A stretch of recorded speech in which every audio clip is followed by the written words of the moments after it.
I'm Desiree Thompson, Desiree Anella Naomi Thompson. I am Hapa in the stretch of the word Hapa because I'm half Japanese and Kanaka Maoli, Chinese, and a mixture of white. And what brings me here today? And what brings you here today? Because it is important that people like us tell our stories. I feel humbled is not the right word. An elder, I'm not an elder yet. I haven't earned my stripes yet to be considered an elder. I think I'm on the younger side of elder, and I don't want to be called a senior. Ancestors, I've heard too. Holy moly. So we're not there yet. I think that I'm in the last third of my life, and I'm looking forward to it. Did you grow up in the JA community at all?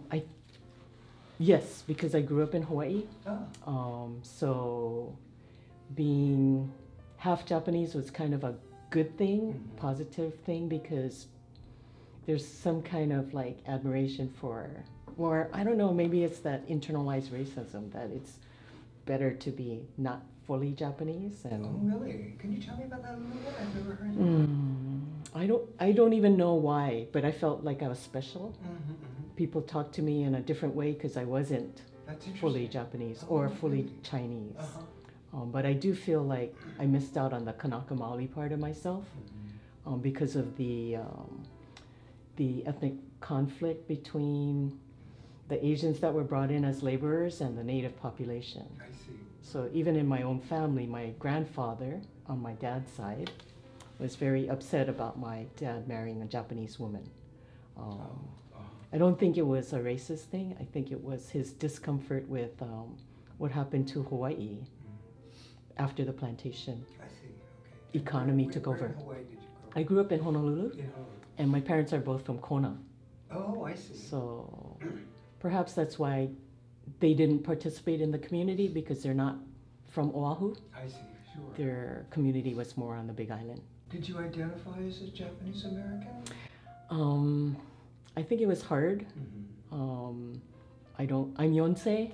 I don't speak. I don't fully understand. And then on the other side, there wasn't that acceptance. You know, the Hawaiians and the Japanese don't fully accept each other, so there's a little bit of conflict. But also, that made me a little special in Hawaii too, because I'm part Hawaiian. Right, exactly. Yeah.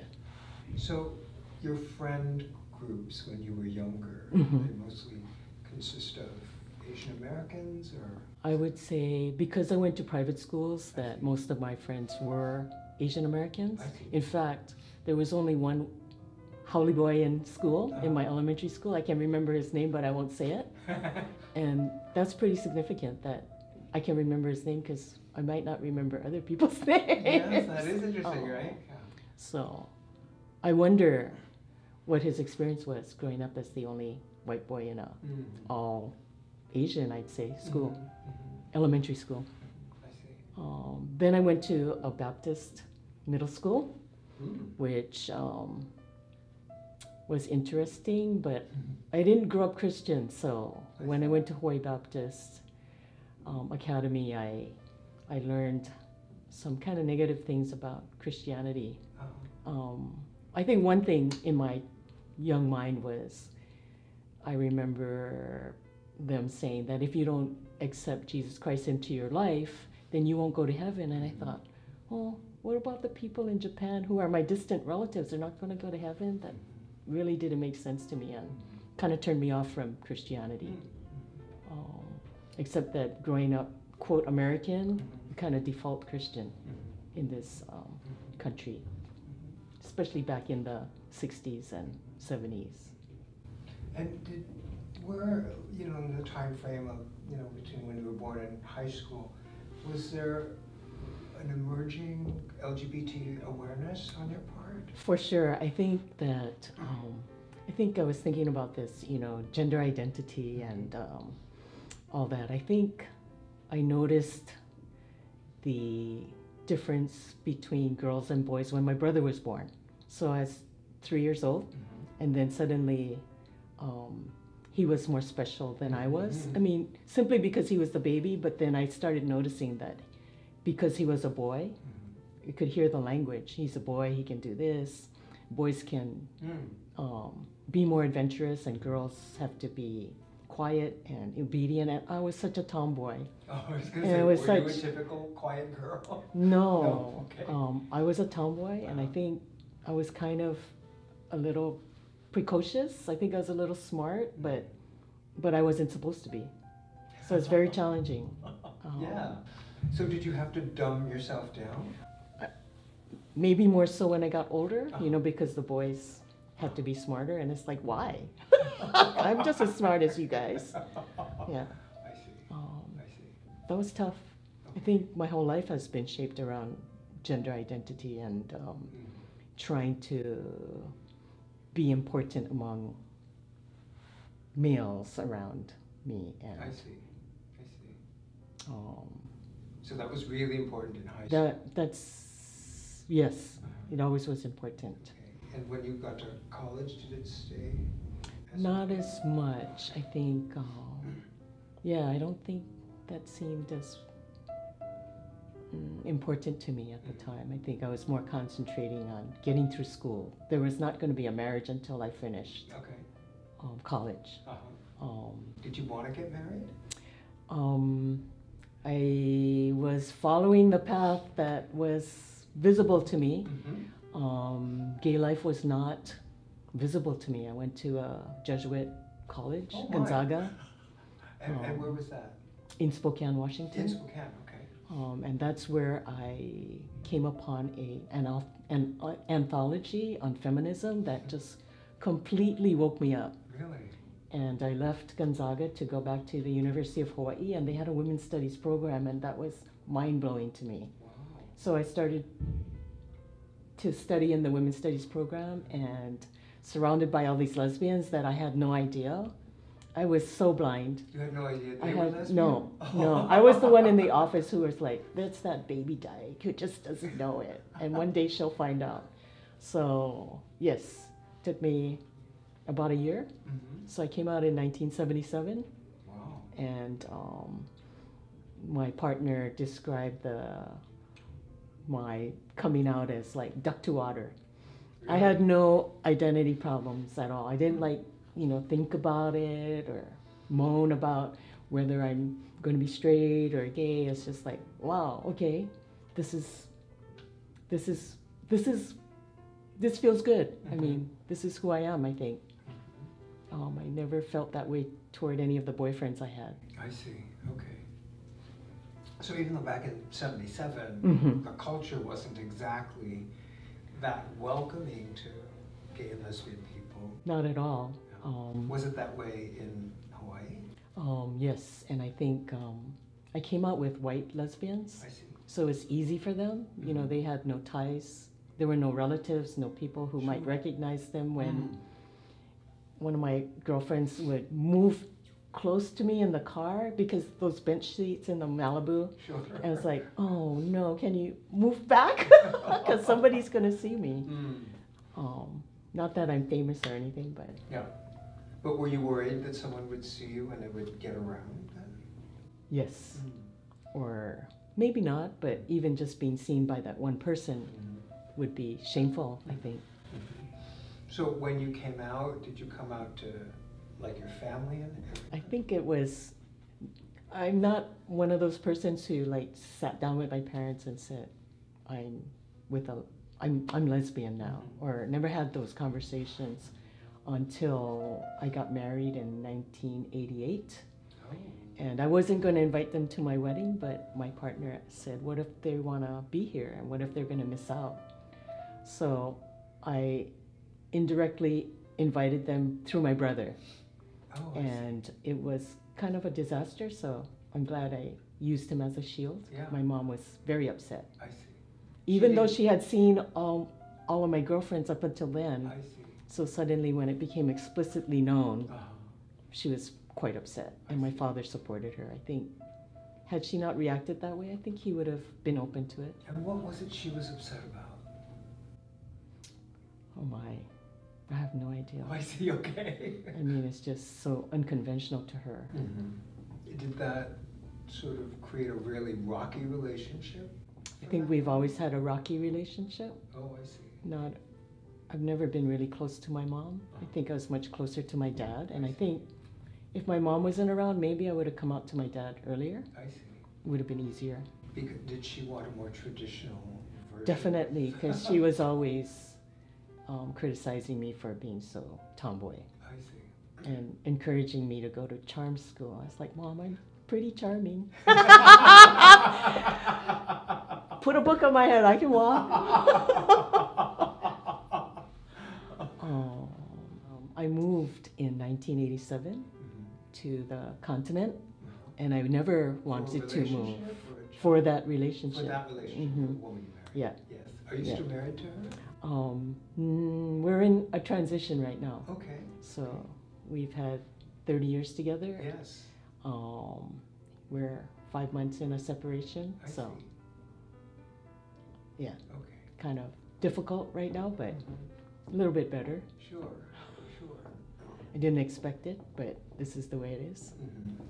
But you've been together 30 years. Yeah, yeah. So it was good. I mean. So how have you changed in those 30 years? Oh my. Oh my. She was quite an activist, and I didn't sit back per se, but I'm more of a quiet person anyway. So I got to see a lot of activity in the community. She's a pretty big name in the community, so everything that was happening in the community, she participated in. It may not mean that I was participating in it, but I was always there in support. So I supported my partner, and through her activism, I made these connections that probably bring me here today. And you live? In San Francisco, oh, in the Castro. Oh, okay. Yeah, right in it. Kind of right in the middle Totally, of it. yeah. I see, okay. And the Castro's changed over the... It has so much. Yeah. We moved in to the neighborhood in 1989 when it was a up-and-coming neighborhood, and it certainly has arrived. In fact, walking around Los Angeles these past couple of days makes me feel like maybe I should move here. It feels more grounded instead of hipster and such opulence that's outrageous in San Francisco. The most painful parts of coming out? Coming out or your life afterwards? Coming out was not difficult at all. It doesn't sound like it, yeah. No, I think I'm so lucky that Hawai'i women approached me and made that opportunity available. And I went with it. And maybe the most difficult is, I think moving here was difficult. It took me away from that Hawaii culture, everything that means. I remember when I had boyfriends who wanted to get married and move to Seattle, it's like, oh no, we have to go back to Hawaii. And I was willing to like split up for that reason. But in this case, it's like, okay, I'm gonna have to move to the mainland to be in this relationship. And it was a big deal. So I think this breakup is kind of a big deal. But I'm looking forward to my last third of life, and we'll see. I think there's lots of opportunities to be had. Oh boy, if I was 20 years old now, I would have been a little braver.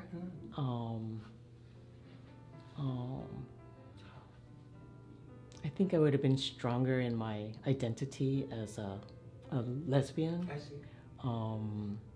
Maybe I would have been more vocal, tried to learn to be more vocal and much more of a leader. I think,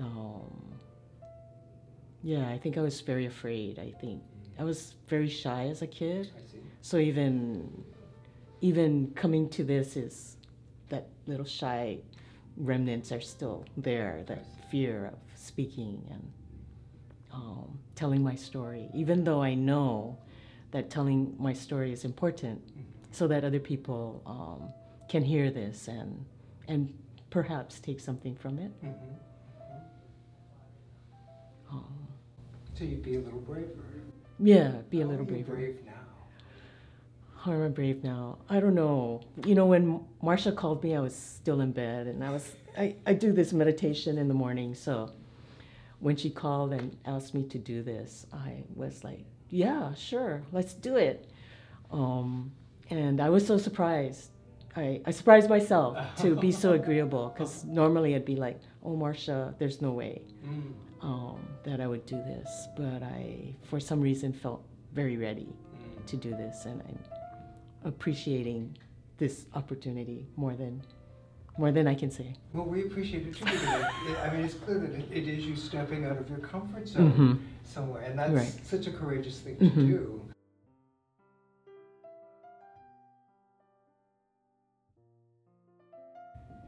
Had I gotten married to a man? I'm not sure. I think my last boyfriend was really a nice guy. He was a very, very wonderful person. And it coincided with me coming out, so I had to make a choice, and actually, there was no choice. Sorry for him, but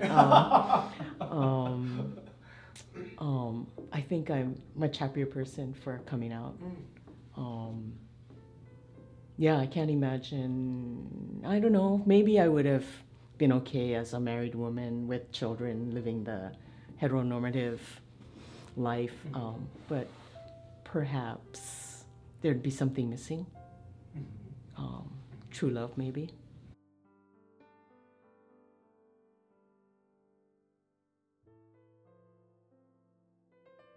I think the challenges were much greater. I think even just practical things like having a job and not having spousal benefits made us, we had to make strategic decisions for financial security for our future. And the change in marriage laws really made a difference in terms of, look, I was a federal employee, and now my partner gets benefits that she wouldn't have gotten had that not gone through.